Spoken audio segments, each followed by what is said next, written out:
Ha habido proyectos en la historia, musicales, que han pasado a la historia, no tanto por su discografía, sino por ciertas particularidades de la formación. Digo, pienso en bandas como Spinal Tap, bandas que surgieron como un chiste, Áspera, es un chiste que ya duró demasiado.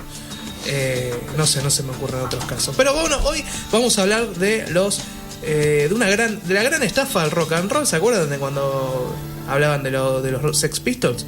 La gran estafa del rock and roll. Bueno, voy a hablar de la verdadera gran estafa del rock and roll. A ver, Gastón. ¿Por qué, Gastón? No lo entendí. ¿Vos?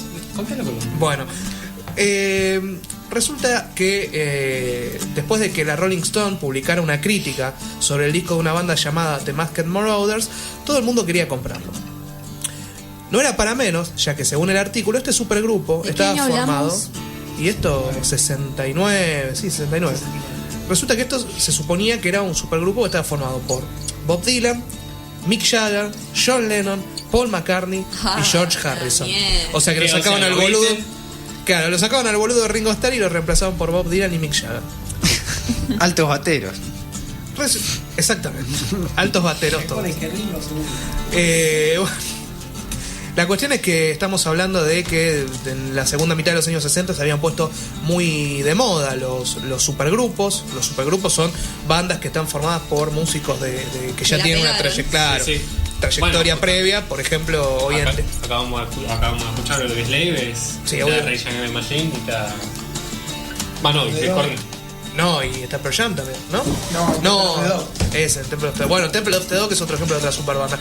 Tenemos los Dirty Mac, no, pero iba a pensar en ejemplos más terrenales, los All Star, que son todos los de Shaila y no sé qué bandas más que tocan cumbia.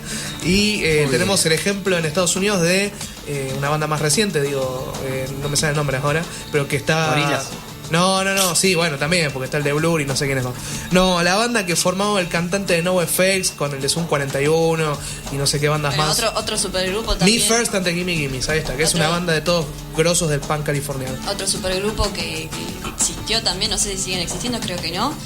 Super Heavy, no sé si la conocen. ¿Quién es? Super Heavy, formado por Mick Jagger, Joss Stone y Ziggy Marley. Sí, bueno. Y otro más, que no me acuerdo.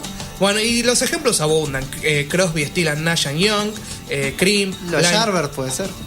Blind Fate. ¿Los Yardbirds también? No sé si se formaron como supergrupo, porque tenías lo que sería claro, un o sea, pre-supergrupo. Claro, porque estaban Jeff Beck, Eric Clapton y Jimmy Page. Pasa que todavía no eran reporonga. Claro, bueno, la cuestión es que ante esta nueva moda, varios músicos con una experiencia que ya bastante reconocida decidieron unirse y crear su propio supergrupo bajo el nombre de los Masked Marauders, los merodeadores enmascarados en español.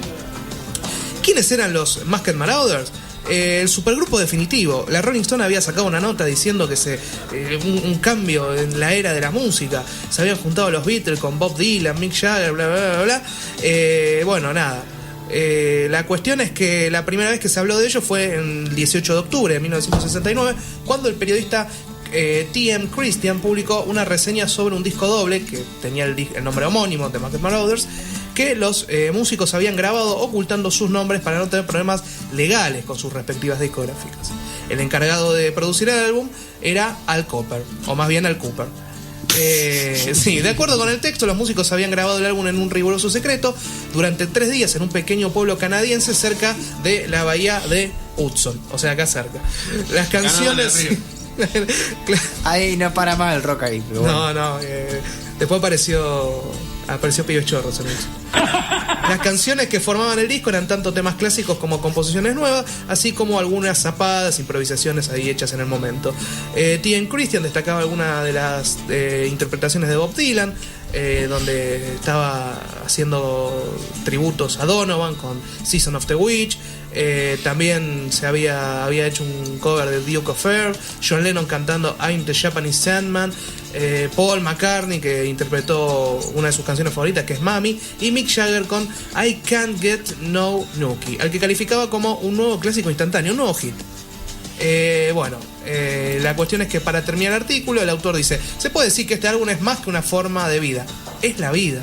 Bueno. Estaba fuerte, estaba ya muy inflado. La cosa es que aquella alianza entre los músicos, más que una reunión de un grupo de estrellas, era una constelación y los fans. Bueno, nada, se la pasaron inflándolo durante toda una nota, chupándole los huevos a los Masked Marauders. Como la Mavi Rock con el indio.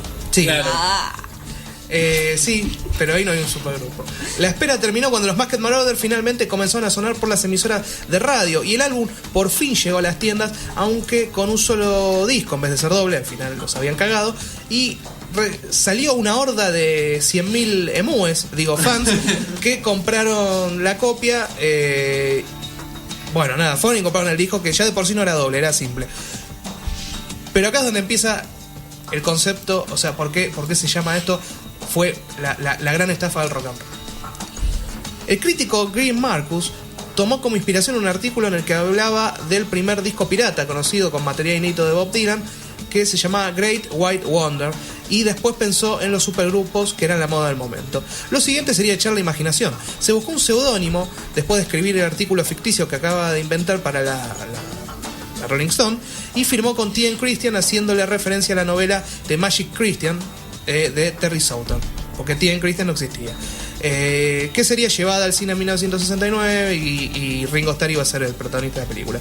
La revista Rolling Stone publicó el texto y los lectores enloquecieron. Ante la fuerte demanda del álbum, Green Marcus y el director de Rolling Stone, que en ese momento era Langdon Winner, decidieron continuar con la broma y dieron al público lo que quería. Para ello contrataron a un grupo de desconocidos que eran de Berkeley, llamado Cleanliness and Goodline Skiffle Band, que se encargó de grabar los temas de los que se hablaba en la reseña facticia, imitando el estilo y las voces de los músicos de los que Marcus había hablado. Hasta la discográfica de Warner Bros. Estuvo metida en toda esta estafa y creó un nuevo sello llamado Deity Records. Lo que tiene plata hacen lo que quieren. Exacto. Toman de la buena. Cumpliste 70 años. Sí, ¿no? sí. Bueno, todo tenía que ser fiel al texto publicado por este supuesto T.N. Christian. La cuestión es que nada, se vendió como pan caliente el disco, pero resulta que cuando vos escuchás el disco, o sea, vos escuchás el disco de los Masked Marauders completo, vos llegás al final del álbum, y hay un track más, un track oculto, que es una grabación de los supuestos cantantes hablando, donde dicen, lo decían en inglés, ¿no? Pero decían, ustedes son boludos, ustedes se pensaron que este disco era de verdad, esto era toda una joda, se piensan que realmente se juntaron Bob Dylan con John Lennon y Mick Jagger, somos todos imitadores, el disco este es una joda y los acabamos de estafar. No, pero pará. ¿Cómo hicieron para callar a Paul McCartney, Bob Dylan? No, todo esto se hizo entre gallos y medianoche. Ah, no, mentira, no, seguramente eran parte del plan. Pero salió en una Rolling Stone, dale. Perdón, me preocupa más que la Warner Bros. Haya creado un sello pirata. O sea, eso es más ilegal todavía. Me preocupa más las Técnicamente la Rolling Stone era una nota floja de papeles, que es como todas las ediciones. Pero, qué sé yo. No es la primera vez que en el mundo del periodismo salen notas en joda. En el mundo de los videojuegos muchas veces se han creado notas falsas. Digo, en la época en que los videojuegos no eran la... No, en la época que no había internet de manera masiva. Sí. El internet arruinó todos estos chistes. Claro, muchas veces las revistas de videojuegos, la prensa videojueguil, se dedicaba a hacer notas sobre supuestos niveles secretos, personajes desbloqueables que en realidad no existían, y les decían a los jugadores cómo hacían para desbloquearlo, y los tenían como unos pelotudos 3 meses.